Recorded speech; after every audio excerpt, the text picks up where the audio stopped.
Hello साथीहरू, हामी चाहिँ अब शनिबारको दिन पारेर शङ्खसभाको धार्मिक स्थल तथा पर्यटकीय स्थल माता मनोकामना, त्यसै गरी सतीघाट भन्ने ठाउँ यात्राको लागि नै आयौँ। त्यसरी अब कोशी ब्रिज गरेर पारी भोजपुर जिल्लामा रहेको सतीघाटतिर हाम्रो यात्रा भइरहेको छ।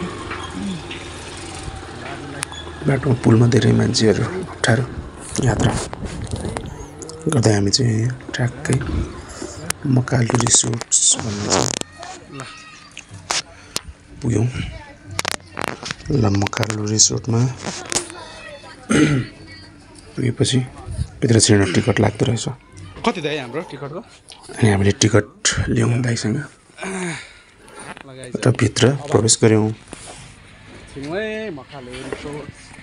भित्र यति रमाइलो दृश्य, पिकनिक खाने टाइम पनि रहेछ। यो पिकनिक खाने कोही बच्चाहरूलाई एकदम रमाइलो गर्न ल्याएको दृश्य देख्न सकिन्छ। पर शिवको स्ट्याचु, शिवजी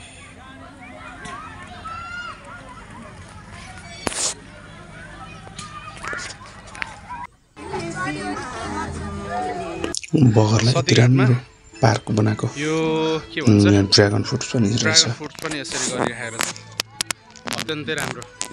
यो फेरि यस्तै ठाउँमा हुन्छ क्या ड्रागन फ्रुट चाहिँ?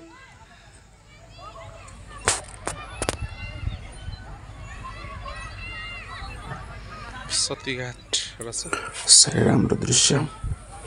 यसलाई केरा भन्छ, केराको बोट, कोला, बनाना। यहाँको चाहिँ सुँगुर फार्म रहेछ। आवाज पनि सुन्न सकिन्छ। दाना व्यापार, हर्स, हिरो। यहाँ भने तपाईँहरूलाई जस्तोको जस्तै नेचुरल मैले देखाइरहेको छु। हुँदै यता मनोकामना मन्दिरतिर आइयो। ल हामी चाहिँ मनोकामना मन्दिर आयौँ। माता मनोकामनाको दर्शन गर्न आइयो भनेको, तर आज आउने मौका जुर्यो। अनि अब आज एकदम शान्तिको ठाउँ हामी चाहिँ मनोकामना मन्दिर। मन्दिर भनेको चाहिँ यसै पनि शान्त शान्तिको ठाउँ।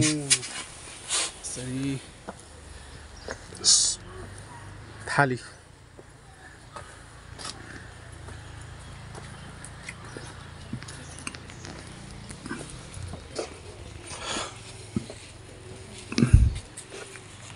मनोकामना मन्दिरम नमः नमः। मन्दिर परिसरमा पूजा गर्ने कार्यक्रम र हामी रिटर्न भयौँ। तल एकैछिन हाम्रो थोरै तल फाँटमा भिडियो गर्दै गर्दा मनोकामना मन्दिर हाम्रो यसै गाउँपालिकाको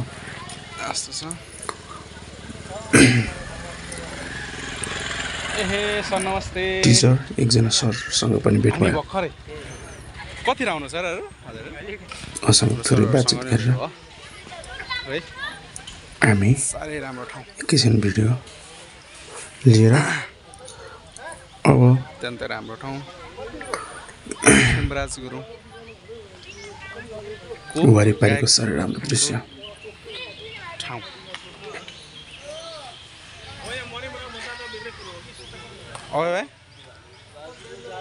ल आइहाल्नु गरिदिनु र अनि लाग्नु पुरै भिडियो सकाएर हामी फर्क्यौँ।